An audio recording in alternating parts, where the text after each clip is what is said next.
तो दोस्तों आज ये साबित हो चुका है कि अपने देश भारत से ज्यादा ताकतवर और रसूखदार देश कोई नहीं है। अमेरिका भी नहीं है।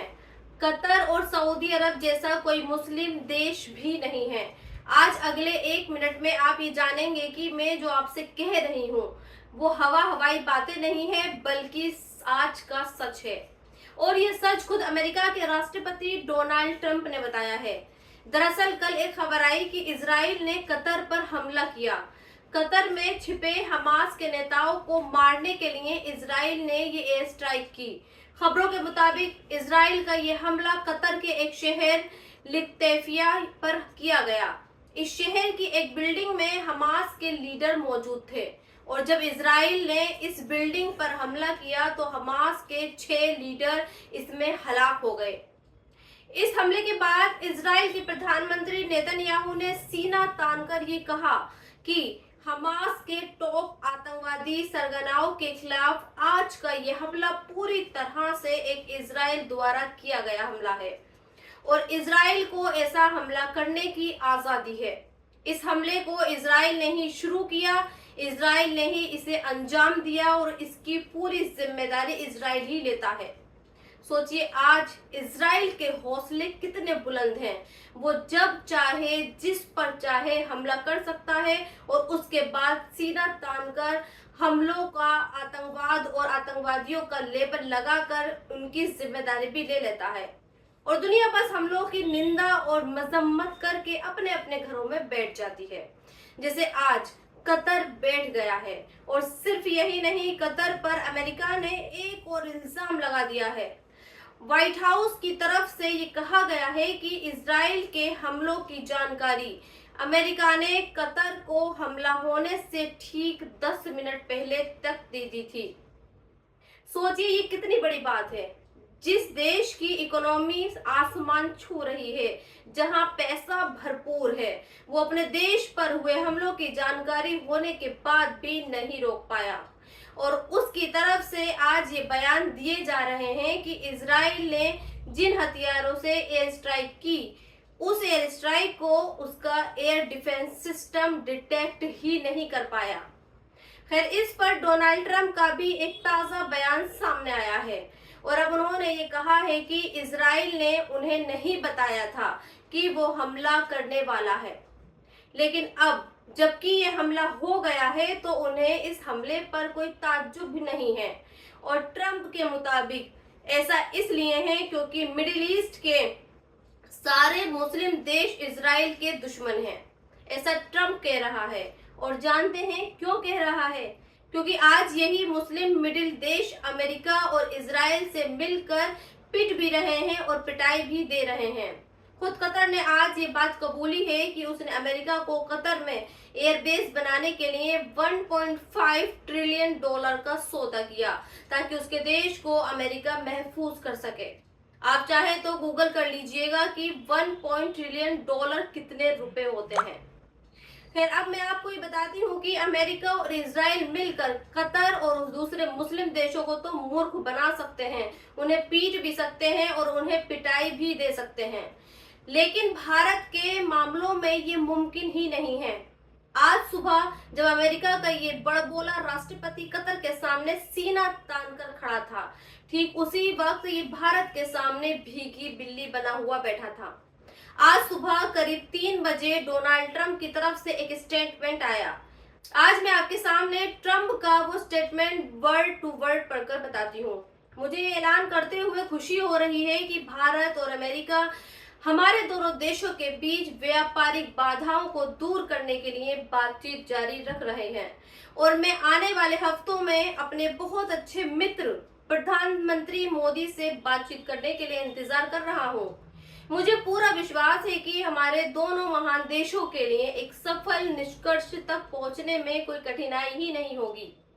सोचिए, जो ट्रंप कल तक बार बार ये धमकी दे रहा था कि अगर भारत ने रूस से तेल खरीदना नहीं बंद किया तो फिर वो उस पर कई गुना टैरिफ लगा देगा, आज वही ट्रंप खुशी जाहिर कर रहा है।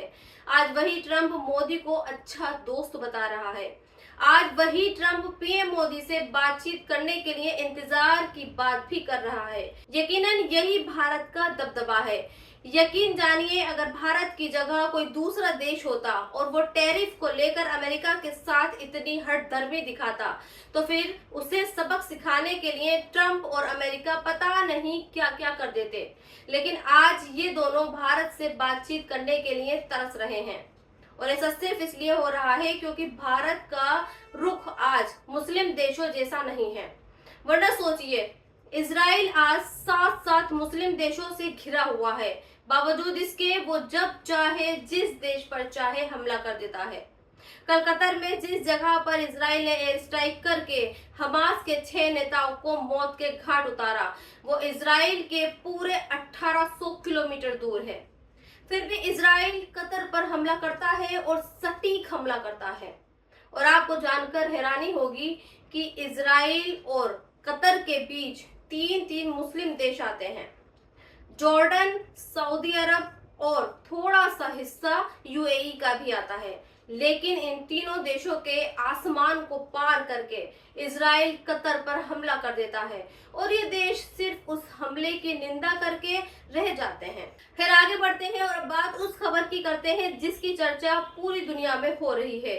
ये जो आप वीडियो देख रहे हैं, इस वीडियो में जो लड़की मेट्रो में बैठी है उसकी गला काटकर हत्या की गई है। एक दूसरा शख्स आता है और पीछे से इस लड़की की गर्दन से तेज धार वाले किसी हथियार से वार करता है और चला जाता है।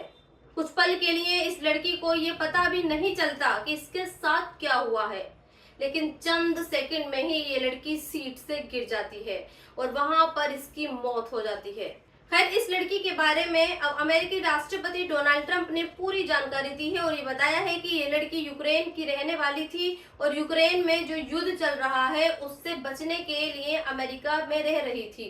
लेकिन जब ये लड़की ट्रेन में सफर कर रही थी तब एक जेल से छूटे और मानसिक रूप से विकसित पागल अपराधी ने इसकी हत्या कर दी। इस हत्यारे के बारे में ट्रंप ने यह भी कहा है कि यह हत्यारा दरअसल अलग अलग मामलों में 74 बार जेल जा चुका है और ये फिलहाल जमानत पर बाहर आया हुआ था। यकीन जानिए, मैंने भी ये वीडियो देखा है और बहुत ही दर्दनाक वीडियो है। किसी लड़की का गला काटना, इससे बुरा कुछ नहीं हो सकता। लेकिन मुझे इस बात का अफसोस है कि ट्रंप समेत दुनिया इस खूंखार कातिल को सिर्फ अपराधी मान रही है, उस पर आतंकवाद का लेबल नहीं लगाया जाता। और हमारे देश में भी इस वीडियो की चर्चा इसलिए नहीं हो रही है क्योंकि इस खूंखार अपराधी का ताल्लुक इस्लाम से नहीं है। अब बात क्रिकेट से जुड़ी खबर की करते हैं। आज सोशल मीडिया पर भारतीय क्रिकेटर शुभमन गिल की काफी चर्चा हो रही है और इस चर्चा की वजह है शुभमन गिल का सोशल मीडिया पोस्ट जो उन्होंने खुद लिखी है। 9 सितंबर की शाम गिल ने एक पोस्ट लिखी, लेट द गेम्स बिगिन, जिसका मतलब ये होता है चलो खेल शुरू करते हैं या फिर खेल शुरू हो जाने दो। अब लोग शुभमन गिल से बेहद नाराज हैं और उनकी लिखी गई पोस्ट का कुछ इस तस्वीरों के साथ रिप्लाई भी कर रहे हैं। फिर आज मैं आपको ये बताना चाहती हूँ कि असल में जिन क्रिकेटर्स को लोग देश का हीरो समझते हैं उनका असल में देश से कोई लेना देना ही नहीं है और वो सिर्फ एक बीसीसीआई नाम की प्राइवेट कंपनी के नौकर हैं और उन्हीं के लिए खेलते हैं। 25 अगस्त को स्पोर्ट्स मिनिस्ट्री की तरफ से जो कहा गया वो आज मैं आपको पढ़कर बताती हूँ।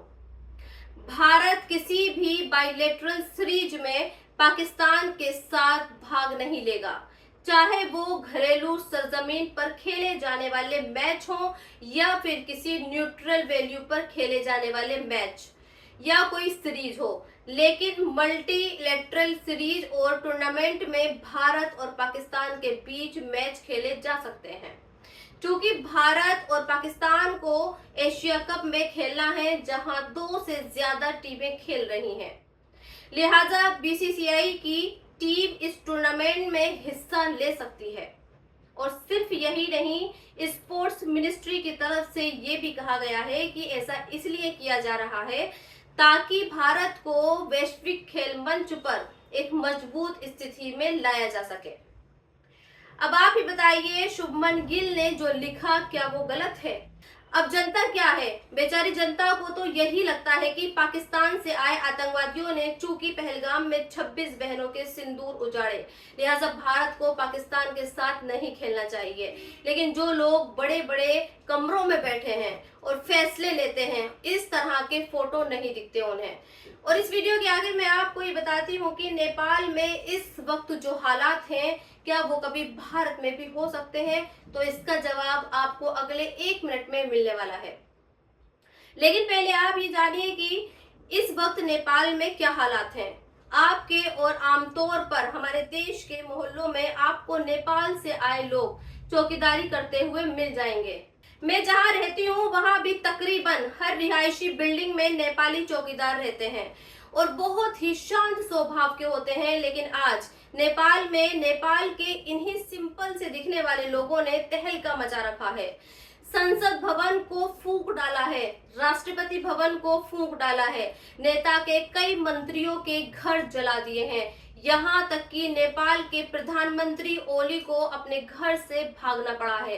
हालांकि कल ये कहा जा रहा था कि नेपाल में इन लोगों का ये प्रोटेस्ट सोशल मीडिया के कई ऐप के बंद करने को लेकर था, लेकिन आज जबकि नेपाल की सरकार ने सोशल मीडिया पर लगे ऐप्स पर बैन हटा दिया है, तब भी ये लोग प्रोटेस्ट कर रहे हैं और आज इनका प्रोटेस्ट बहुत ही ज्यादा खतरनाक है।